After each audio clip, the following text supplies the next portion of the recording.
Assalamualaikum warahmatullahi wabarakatuh. Om Swastiastu, salam sejahtera buat kita semua. Di kesempatan ini kami akan membawakan materi mengenai studi kelayakan bisnis aspek lingkungan, di mana kita dari kelompok, yaitu yang pertama Made Purnamawan, yang kedua ada Putu Suardike, yang ketiga ada Komang Andre Sudawinata, yang keempat Gusti Putu Sri Mahayuni, yang kelima itu ada Ervis Akbar, keenam Putu Angga Ferdiansyah, yang ketujuh Nilo Kade Risa Adila Safitri. Mungkin saya akan tanyakan pendahuluan terlebih dahulu. Studi kelayakan adalah sebuah studi yang mengkaji secara komprehensif dalam dan mendalam terhadap kelayakan sebuah usaha.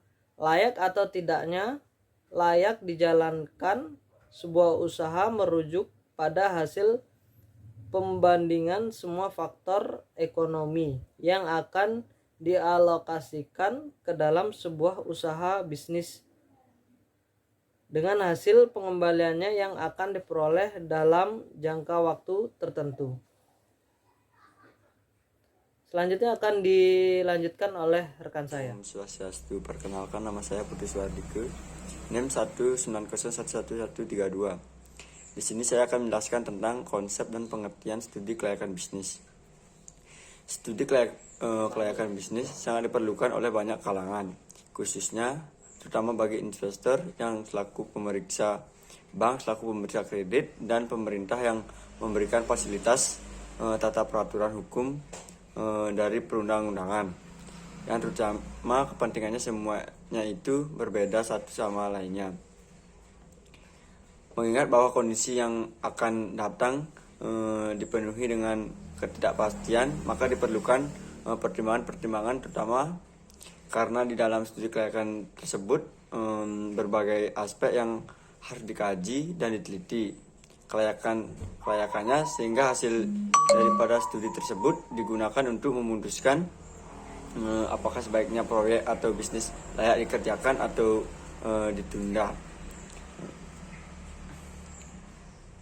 Terus pengertian studi kelayakan bisnis usaha atau bisnis adalah penelitian yang menyangkut berbagai aspek, baik itu dari aspek hukum, sosial, ekonomi, dan budaya, aspek pasar, pemasaran, aspek teknis dan teknologi, sampai dengan aspek manajemen dan keuangannya. Di mana itu semua digunakan untuk dasar penelitian studi kelayakan, dan hasilnya digunakan untuk mengambil keputusan apakah suatu proyek atau bisnis dapat dikerjakan atau ditunda dan bahkan tidak dijalankan. Mengingat bahwa kondisi yang akan datang dipenuhi dengan ketidakpuasan, maka diperlukan pertimbangan-pertimbangan tertentu di dalam memulai suatu bisnis. Di dasar dan pertimbangan-pertimbangan tersebut dapat diperoleh melalui suatu studi terhadap berbagai aspek mengenai kelayakan suatu bisnis yang akan dijalankan. Perkenalkan, nama saya Gusti Putu Sri Mahayuni dengan NIM 190111145. Di sini saya akan menjelaskan tentang pengertian aspek lingkungan hidup. Aspek lingkungan.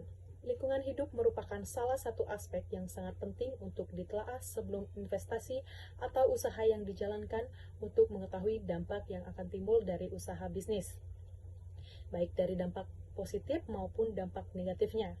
Nah, oleh karena itu, sebelum suatu usaha atau proyek yang dijalankan, maka sebaiknya dilakukan terlebih dahulu studi tentang dampak lingkungan yang akan timbul, baik dari dampak sekarang maupun yang akan mendatang. Studi ini kita kenal dengan nama analisis dampak lingkungan hidup, atau bisa juga disebut dengan AMDAL. Suatu bisnis dapat menimbulkan berbagai aktivitas sehingga menimbulkan dampak bagi lingkungan di sekitar lokasi bisnis. Perubahan kehidupan masyarakat sebagai akibat dari adanya aktivitas bisnis dapat berupa semakin ramainya lokasi di sekitar lokasi bisnis. timbulnya kerawanan sosial, timbulnya penyakit masyarakat, dan juga perubahan gaya hidup sebagai akibat masuknya tenaga kerja dari luar daerah. Perkenalkan, nama saya Nilo Kadari Stella Safitri dengan NIM 1901162. Di sini saya akan menjelaskan tentang rona lingkungan hidup.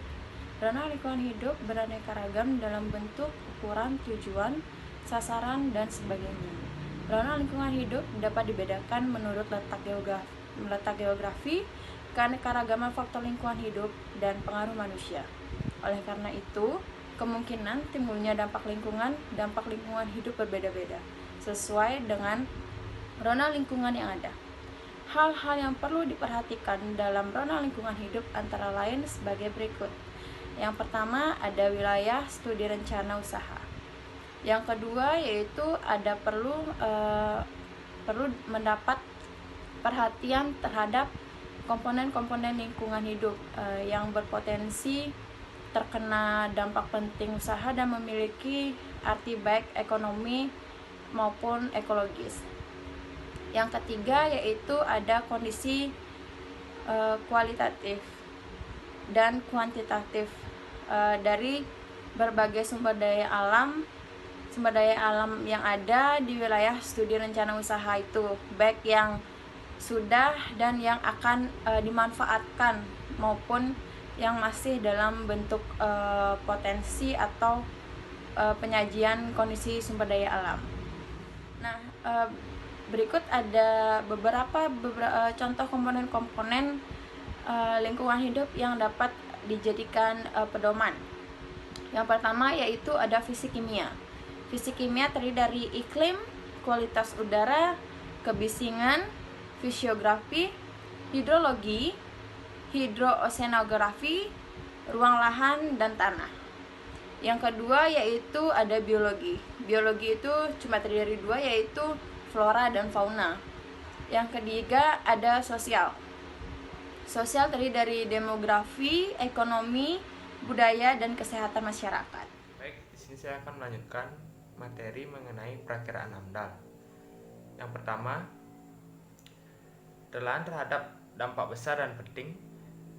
Terdapat 3 bagian di dalamnya. Yang pertama yaitu evaluasi dampak yang bersifat holistis, yaitu telaan secara totalitas terhadap beragam besar dan pentingnya lingkungan hidup. Dan yang kedua, penelaan secara holistis adalah berbagai komponen lingkungan hidup yang diperkirakan mengalami perubahan mendasar. Yang ketiga, dampak-dampak besar penting yang dihasilkan dari evaluasi disajikan sebagai dampak-dampak besar. Yang kedua yaitu telaan sebagai dasar pengelolaan. Terdapat 5 bagian di dalamnya. Yang pertama yaitu hubungan sebab akibat antara rencana, usaha, dan rona lingkungan hidup dengan dampak positif dan negatif yang mungkin timbul. Misalnya mungkin saja dampak besar dan penting timbul dari rencana usaha terhadap rona lingkungan. Dan yang kedua, ciri dampak penting perlu dikemukakan dengan jelas dalam arti apa dampak penting, baik positif maupun negatif, akan berlangsung terus selama usaha berlangsung nanti, atau antara dampak-dampak yang satu dengan dampak yang lainnya. Yang ketiga yaitu kelompok masyarakat yang akan terkena dampak negatif maupun positif. Identifikasi kesenjangan antara perubahan yang diinginkan dan perubahan yang mungkin terjadi akibat usaha. Dan yang keempat, kemungkinan seberapa luas daerah yang akan terkena dampak penting ini. Apakah hanya akan dirasakan dampaknya secara lokal, regional, ataupun bahkan internasional. Dan yang terakhir yaitu analisis bencana alam dan analisis risiko. Bila rencana usaha berada dalam daerah bencana alam atau di dekat sumber bencana alam. Om Swastiastu. Perkenalkan, nama saya Komang Andri Sudawinata, NIM 1901140. Di sini saya akan menjelaskan dan melanjutkan materi dari teman saya, yaitu tentang ruang lingkup studi dan metode analisis data. Dan terdiri dari 3, yaitu yang pertama ada ruang lingkup studi, terus bagiannya ada rencana usaha dan atau kegiatan penyebab dampak. Terus ada kondisi rona lingkungan yang terkena dampak, Terus yang C ada jenis-jenis kegiatan yang ada di sekitar rencana lokasi. Terus yang keempat ada aspek-aspek yang diteliti sebagai yang dimaksud pada butir-butir ABC, dimaksud mengacu pada hasil pelingkuman yang tertuang dan dalam dokumen kerangka acuan untuk AMDAL. Terus yang kedua yaitu ada identitas pemprakarsa dan penyusun AMDAL. Itu bagiannya ada pertama pemprakarsa, yang kedua penyusun AMDAL, terus yang ketiga wilayah studi. Terus yang ketiga yaitu ada metode pengumpulan dan analisis data. Yang pertama ada jenis data yang dikumpulkan adalah data primer ataupun sekunder. Terus yang kedua ada metode pengumpulan data, metode analisis atau alat yang digunakan, serta lokasi pengumpulan data sebagai komponen lingkungan hidup yang diteliti. Sekian presentasi dari saya, akan dilanjutkan oleh teman saya. Terima kasih.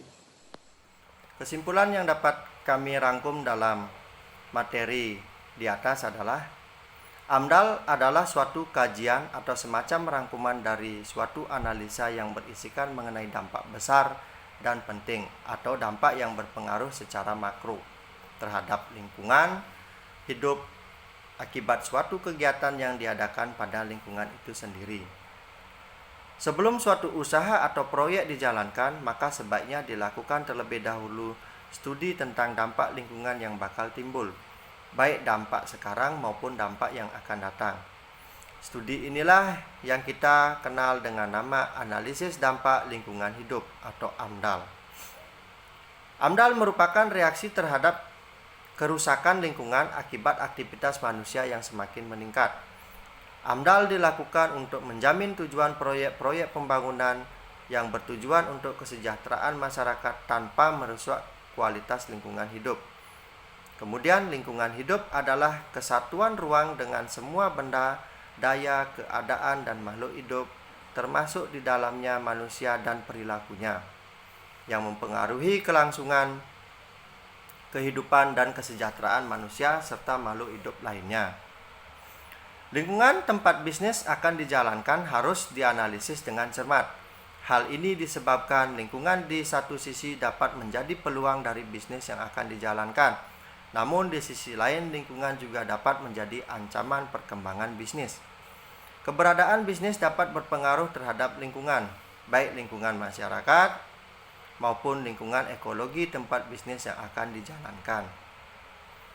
Analisis aspek lingkungan tidak hanya membahas tentang kesesuaian lingkungan dengan bisnis yang akan dijalankan, tetapi juga membahas tentang dampak bisnis terhadap lingkungan serta pengaruh perubahan lingkungan yang akan datang terhadap bisnis. Oleh karena itu, analisis pada aspek lingkungan memerlukan kemampuan analisis yang lebih komprehensif. Baik, mungkin itu presentasi dari rekan-rekan kami mengenai studi kelayakan bisnis pada aspek lingkungan. Terima kasih, kurang lebihnya mohon maaf. Saya tutup. Wassalamualaikum warahmatullahi wabarakatuh. Om Santi Santi Santi Om. Salam sehat buat semuanya.